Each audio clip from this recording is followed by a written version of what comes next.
کتنی لمبی پگڑی سنت ہے، پگڑی کتنے گز سنت ہے، جتنی سنت ہے، اگر اس سے کم ہو تو ثواب، سنت کا ثواب ملے گا یا نہیں؟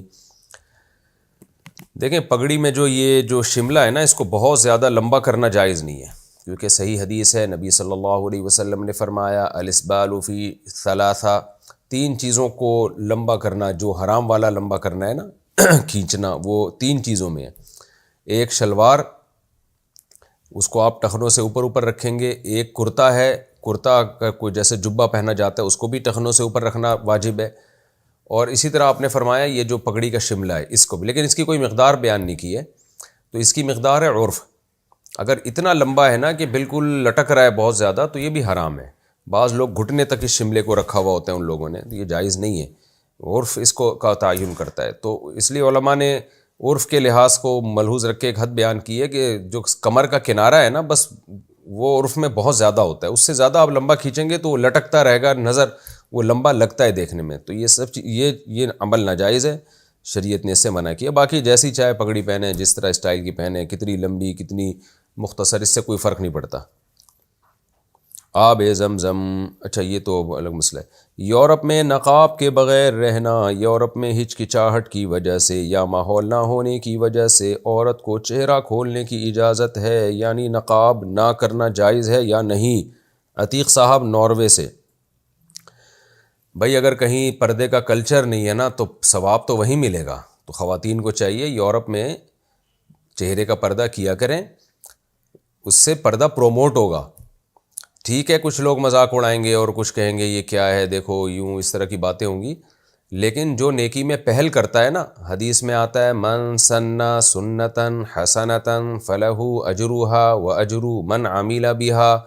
جس نے بھی کسی نیکی کی بنیاد رکھی تو جب تک قیامت تک اس نیکی پر عمل ہوتا رہے گا، بنیاد رکھنے والے کو ثواب ملے گا۔ تو یورپ میں عام طور پہ زیادہ رواج نہیں ہے چہرے کا پردے کا، تو اگر مسلم خواتین وہاں اپنی ہچکچاہٹ اور لوگوں کے طانے کو ایک طرف رکھ کے پردے کو پروموٹ کریں گی، تو آج جن خواتین نے یہ کام کیا ان کی دیکھا دیکھی آہستہ آہستہ یہ چیز کلچر کا حصہ بن جائے گی، اور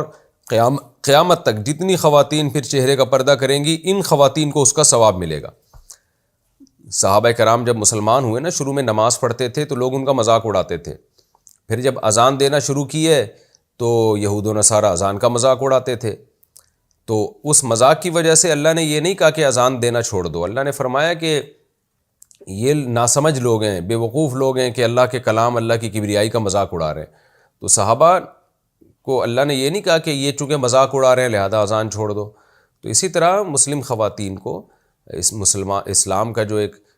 کلچر ہے، اسلام کے جو احکامات ہیں، اس کو دل و جان سے فالو کرنا چاہیے۔ مذاق اڑانے والے تو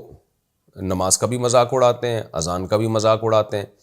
میں نے دیکھا اذان کے وقت میں بہت سے لوگوں کو اذان دیتے ہوئے شرم آ رہی ہوتی ہے، کہیں سفر میں ہوتے ہیں نا کہ لوگ کیا کہیں گے، بھائی لوگوں کو چھوڑو یار، اللہ کی کبریائی بیان کرو، اسی سے اللہ خوش ہوگا۔ تو ان چیزوں میں شرمانا نہیں چاہیے۔ شرمانا تو ان خواتین کو چاہیے جو جوان ہیں اور چہرہ کھول کے گھوم رہی ہیں،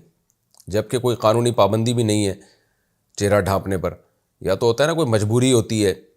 تو ضرورت تو شرم تو ان کو آنی چاہیے نا کہ جوان ہیں اور پھر بھی چہرہ کھول کے گھوم رہی ہیں۔ تو جس کو شرم آنی چاہیے اس کو آنی رہی، جس کو نہیں آنی چاہیے اس کو آ رہی ہے، تو عجیب سی بات ہے۔ وہ ہمارے میرے بڑے بھائی ہیں، تو جب وہ چھوٹے تھے نا تو قاری صاحب نے ان سے کہا کہ آپ اذان دیں مسجد میں جا کے، مؤذن آئے نہیں تھے اس دن، تو میرے جو بڑے بھائی صاحب ہیں انہوں نے کہا کہ میں نہیں جا رہا تھا، تو قاری صاحب نے بہت اصرار کیا، بھائی جاؤ اذان دو یار، انہوں نے پہلے کبھی دی نہیں تھی، کہتے ہیں میں نے قاری صاحب سے کہا مجھے شرم آ رہی ہے، تو انہوں نے کہا جاؤ پھر کسی بے شرم کو بلا کے لاؤ، یعنی تھوڑا طنز کیا نا کہ اذان دیتے ہوئے کس بات پہ شرم آ رہی ہے۔ تو آپ کو چہرہ چھپاتے ہوئے شرم نہیں آنی چاہیے، بلکہ اس پہ آپ کو کانفیڈنس ہونا چاہیے۔